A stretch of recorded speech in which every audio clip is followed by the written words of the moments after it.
Assalamualaikum warahmatullahi wabarakatuh. Perkenalkan, kami dari kelompok 2 yang akan mempresentasikan tentang Critical Book Review, Manajemen Koperasi dan UMKM.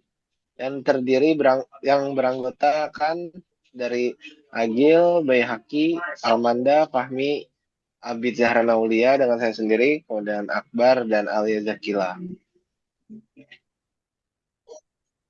Ada latar belakang.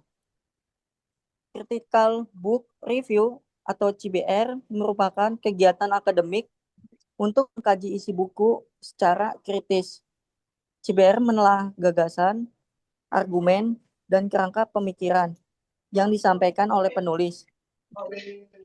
Tidak hanya memahami isi, CBR menekankan kemampuan analisis, evaluasi, dan sintesis. Melalui CBR, mahasiswa dapat yang pertama itu ada mengidentifikasi kelebihan dan kekurangan buku. Terus yang kedua ada menilai relevansi isi dengan teori dan konteks keilmuan. Yang ketiga mengembangkan pola pikir kritis dan sistematis. Yang keempat ada CBR juga berperan dalam meningkatkan keterampilan menulis akademik dan wawasan keilmuan.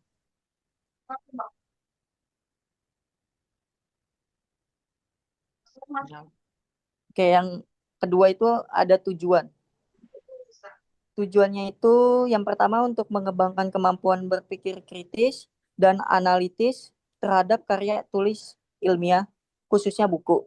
Yang kedua ada memahami isi dan gagasan utama penulis secara mendalam.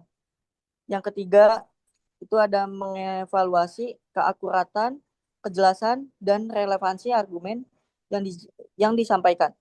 Yang keempat itu untuk melatih kemampuan menilai kelebihan dan kekurangan buku secara objektif dan sistematis.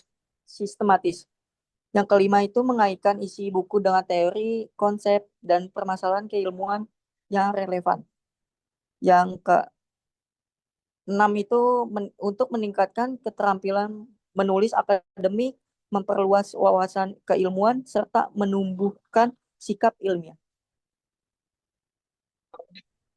Kemudian masuk ke pembahasan buku 1, yaitu identifikasi buku.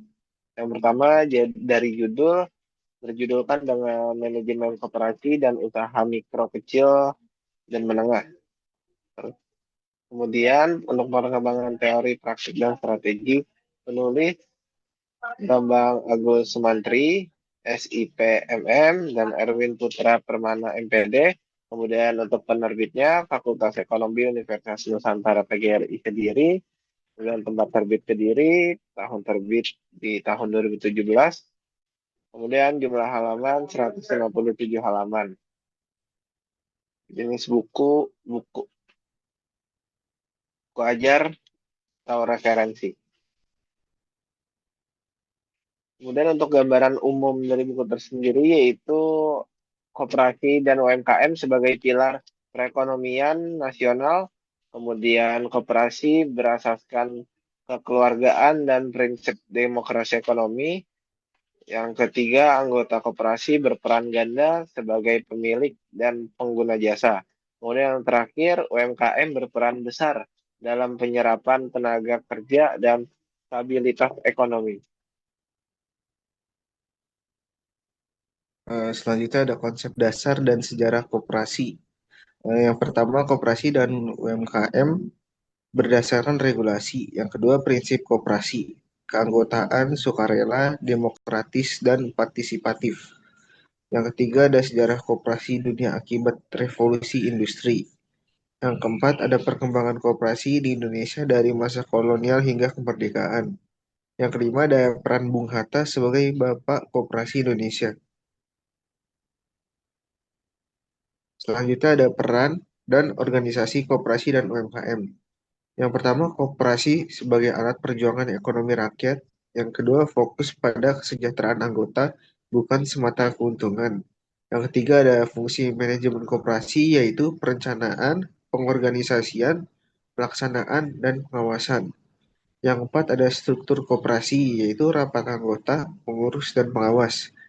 Yang kelima, ada UMKM, yaitu adaptif dan dekat pasar, namun terbatas modal dan manajemen. Kemudian ada kepemimpinan sukses dan sukses usaha. Peran kepemimpinan dalam koperasi dan UMKM. Kemudian ada ciri pemimpin efektif, yaitu komunikatif, berintegritas, dan memotivasi. Kemudian pengambilan keputusan ini bersifat demokratis dan partisipatif. Kemudian ada pentingnya perencanaan suksesi usaha. Yang terakhir, tantangan suksesi, yaitu ada konflik dan perbedaan visi generasi. Kemudian ada strategi dan manajemen keuangan. Ada perencanaan strategis untuk menghadapi persaingan, kemudian analisis lingkungan internal dan eksternal.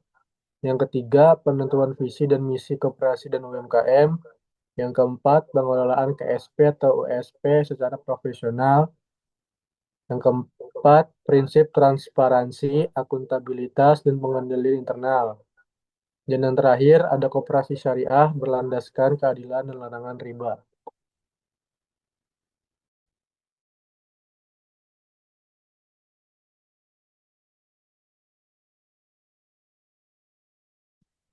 Selanjutnya ada analisis strategi dan klaster UMKM. Analisis strategi untuk meningkatkan daya saing, manfaat kerjasama, memperluas jaringan usaha, meningkatkan efisiensi, mengembangkan klaster berbasis wilayah dan sektor, mendorong sinergi, inovasi, dan perkembangan kolektif.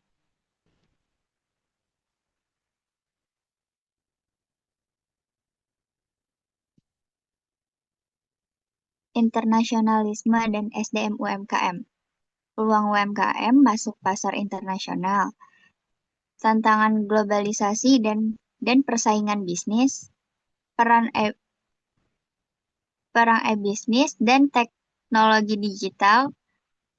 Kepuasan kerja dan komitmen organisasi berpengaruh pada kinerja. SDM menjadi faktor kunci keberhasilan UMKM. Lalu untuk kelebihan buku di sini yang pertama adalah cakupan materi yang komprehensif, membahas koperasi dan UMKM dari konsep dasar hingga internasionalisasi. Lalu yang kedua ada landasan teoritis dan regulasi kuat sesuai konteks Indonesia. Lalu yang ketiga penyajian sistematis dan terstruktur, mudah dipahami. Lalu yang terakhir relevan dengan kondisi UMKM Indonesia, bersifat kontekstual dan aplikatif.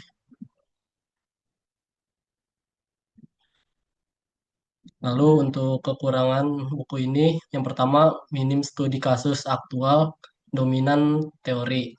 Yang kedua, pendalaman materi tidak merata, terutama topik strategis. Yang ketiga, bahasa akademik cukup padat, kurang ramah bagi pembaca pemula. Lalu yang terakhir, pembahasan digitalisasi masih terbatas. Lalu untuk kesimpulan buku ini, yang pertama, koperasi dan UMKM merupakan pilar penting perekonomian nasional, yang kedua berperan sebagai pelaku ekonomi sekaligus sarana pemberdayaan masyarakat, yang ketiga keberhasilan ditentukan oleh yang pertama manajemen profesional, lalu kepemimpinan efektif, dan perencanaan strategis. Lalu yang keempat, koperasi dan UMKM perlu beradaptasi terhadap perubahan, memperkuat kerjasama, dan meningkatkan kualitas SDM. Lalu yang terakhir, buku ini relevan bagi referensi bagi mahasiswa, akademisi, dan praktisi.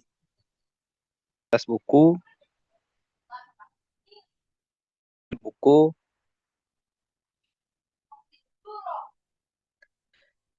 manajemen koperasi dalam era digital, peluang dan tantangan abad ke-21. Selanjutnya ada penulis dengan nama Haji Sriyadi Purnomo, SEME, dan Noni Yap, SMAK. Penerbit PT Media Penerbit Indonesia, tempat terbit lokasi Medan, tahun terbit 2024. Cetakan 1, jumlah halaman plus 159 halaman, ISBN 978 sampai 623, 8.060, 8.649, 10, 5. Jenis buku referensi, gambaran umum buku, ada fokus, teknologi, koperasi, tujuan buku, digitalisasi, fokus buku pada transformasi digital koperasi, teknologi mengubah pola bisnis, pelayanan, dan manajemen. Koperasi tidak bisa lagi mengandalkan sistem konvensional. Tujuan buku memberi pemahaman konseptual dan praktis. Digitalisasi penting agar koperasi relevan dan kompetitif.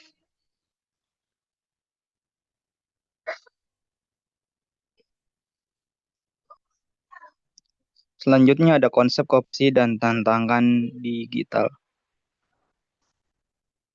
Konsep dasar koperasi antara lain kebersamaan, demokrasi, keadilan. Nilai koperasi tetap relevan di era digital. Tantangan utama dari koperasi perubahan perilaku anggota, persaingan dengan layanan keuangan digital, keterbatasan SDM teknologi. Selanjutnya ada adaptasi diperlukan tanpa menghilangkan jati diri koperasi.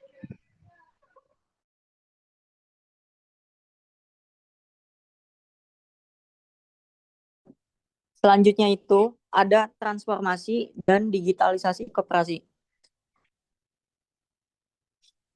Nah, untuk transformasi digital itu bukan hanya teknologi, tapi mencakup perubahan pola pikir, budaya organisasi, sistem kerja. Terus juga buat bentuk digitalisasinya itu ada administrasi digital, sistem informasi manajemen, layanan anggota berbasis teknologi. Terus juga buat digitalisasi meningkatkan efisiensi dan transparansi.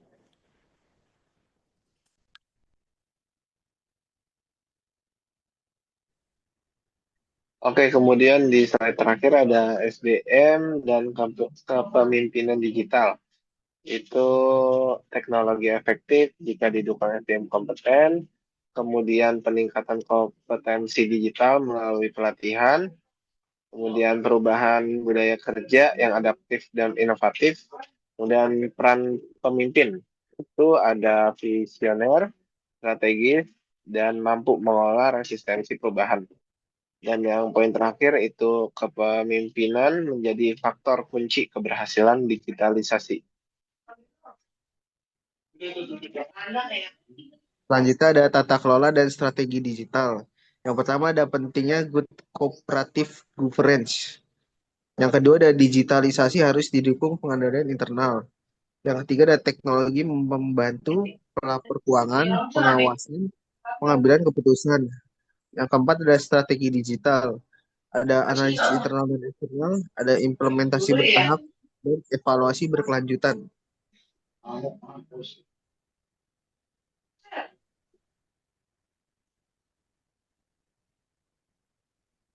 Kemudian ada perluasan pasar, efisiensi operasional, kolaborasi dan daya saing. Kedua ada tantangan, keterbatasan struktur dan data, kesenjangan digital antar koperasi, dukungan kebijakan